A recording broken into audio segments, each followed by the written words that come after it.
Opens their apartment, then sees Peter in the dark, thinking why he's trying to roleplay right now. A few moments later. But we get introduced to the goat Venom, and this is probably his only female interaction in months. To be honest, I respect this Venom for going to the dentist, unlike the others. Like, look at his teeth. Then the real Peter comes in while she's hiding next to boxes.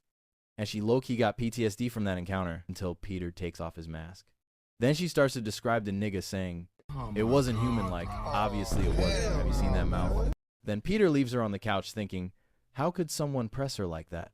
After that, we see a black dude come in through the window. Then we realize the dude is Eddie Brock, but I'm really trying to act like you didn't know that. You can just see distraught and obsession on his face. Like, bro, gym motivation is another level of hate for another nigga. Meanwhile, Peter is thinking about everything that happened with the symbiote, like the honeymoon phase. But MJ tells him to come to bed. Then Peter wakes up and you can tell by his hands that he was about to clap those cheeks. But bro is a better man than me and leaves to suit up as Spider-Man. He arrives at their apartment and investigates around the area. He pulls out the sonic blaster from the Fantastic Four. Bro could low-key sell 10 bands on that. Then Peter gets dressed and he low-key puts that shit on. Also, he says his spider sense can't sense any This is very important for later, but Peter still feels like he's being followed.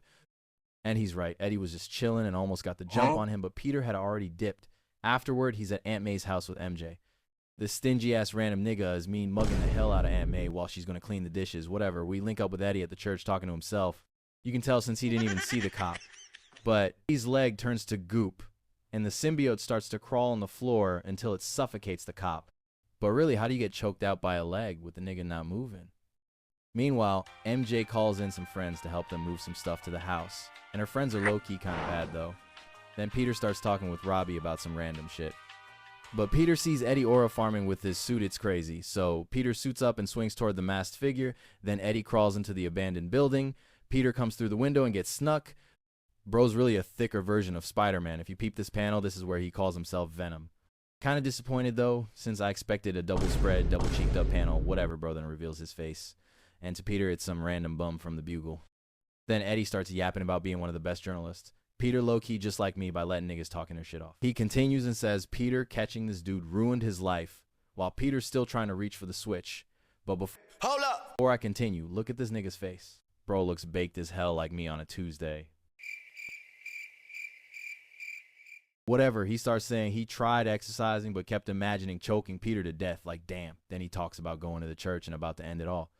At least he's not like other niggas commending you to die because you took their girl. After that, the symbiote bonds to him, and bro thinks the sticky, gooey alien is the light in his life. Then, Peter jumps to the gun after 10 minutes of waiting. Eddie realizes, and bro's nose is frying me. Bro then hits the ground, and Peter is flying and crashes all the way down the building. Peter doesn't even get a second to breathe when he gets kicked in the chin. Then Peter weaves his punch and goes for a tackle on him, but somehow Eddie gets on top of Peter like how? Then Peter does a home run with the steel beam, whips out the Glock and gets the jump on Eddie.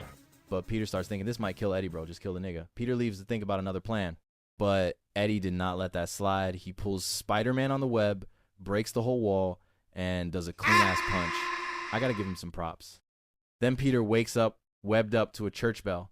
And Eddie really thinks he's in the right, bro. You might need a self-reflection. Then Eddie leaves Spider-Man to die. And later, Eddie checks his watch wondering, where's the screams? Like, come on, bro. And it's because Peter's escaped, and Eddie realizes. However, Peter has an idea of how to win, so he flips out of the tower to go onto the top, thinking about how Venom's webbing is organic and regenerates over time. Eddie comes up, but then Peter lands a clean-ass kick, forcing Eddie to use his webbing, basically proving his point that the symbiote reserves are almost depleted from webbing him to the bell. Thus, Eddie starts stripping his suit as he falls to the bottom. Peter takes Eddie to the Fantastic Four to keep Eddie and the symbiote docile. Meanwhile, Peter is confused why MJ is awfully distant. He apologizes for everything, but MJ understands, so he's still confused. But the real reason is she doesn't feel comfortable around the black suit. Peter throws his suit in the fire and now just has his boxers. But MJ whips out a commercial copy of the original suit. So that's the end of the black suit.